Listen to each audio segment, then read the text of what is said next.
네, 안녕하세요. 한국사 문동균입니다. 자, 이번에는 108위에 해당되는 조선의 신분제도를 보도록 하겠습니다.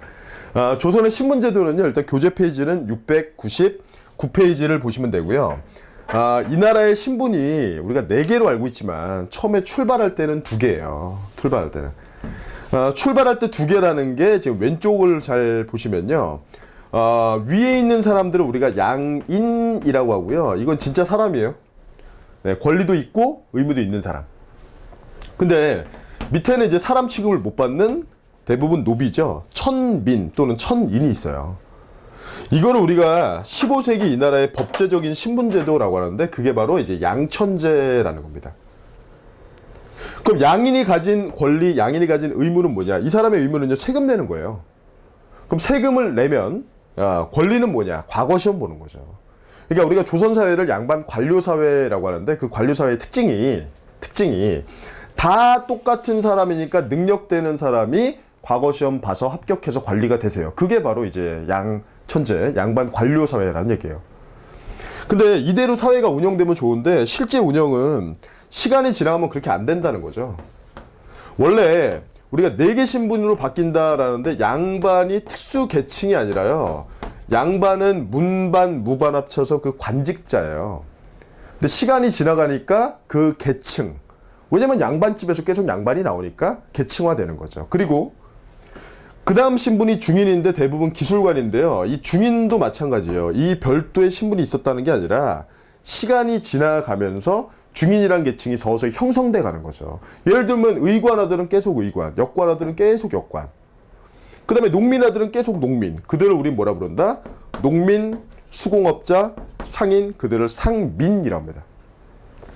그 다음 제일 마지막에는 이제 노비, 천민이 되는 거죠. 그래서 구분을 하셔야 돼요. 이 나라가 출발할 때 법제적인 신분제는 양천제다. 양인과 천인. 하지만 16세기는 변화된 게 반상제라고 하는데 이거는 법제상 변화가 아니라 운영상의 변화다라는 거 주의하시고요. 자, 그러면 관련된 문제로 요 내용들 한번 적용시켜 보도록 하겠습니다. 문제는 제가 이제 3번 문제를 준비를 했는데요. 08년도 국가직 7급 문제예요. 자, 볼게요. 조선시대 신분제도 옳은 것을 모두 고르면 어떻게 되는가? 법제상, 맞죠? 이 나라 출발할 때 15세기 법제상 신분이 2개인데 양천이었다. 맞습니다. 양천제. 하지만 실제 운영은 16세기 반상제죠. 그러니까 중요한 건 이거예요. 이 나라는 이렇게 안 돌아갔거든요. 그러니까 이거 중심으로 볼 거죠, 이제. 대신 주의할 건 법은 이거다. 언제까지? 신분제가 폐지되는 갑오개혁 전까지 계속 이거예요.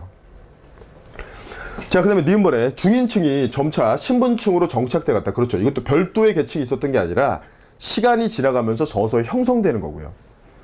그 다음에 수공업자들도 상민에 포함된다. 맞죠? 농, 공, 상. 이들이 전부 다 이제 상민이죠. 그 가운데 제일 높은 건 중농주의 사회니까 이제 농민이 되겠고요. 자, 근데 4번째 보니까 신분제도가 엄격하게 운영되었기 때문에 이동이 불가능했다라고 하는데 요거는 이제 틀린 내용이고요. 왜냐하면 지금 우리가 조선시대 보고 있는데 고려 때도 이동이 돼요. 고려 때. 그래서 고려 때 시험에 여러 차례 빈출됐던 인물이 하나 있는데 노비 출신으로 양인이 됐다. 나중에 관직까지 올랐다. 물론 마지막에 살인자로 끝났지만 그 고려사에 등장하는 평량이라는 인물도 있었잖아요. 그러니까 이미 고려 때도 이동이 된다. 조선 때는 더 되는 거죠. 그래서 불가능한다라는 얘기는 틀린 얘기가 됩니다. 자, 그래서 정답은 기역, 니은, 디귿해서 3번으로 가시면 되겠고요. 네, 주의할 건요.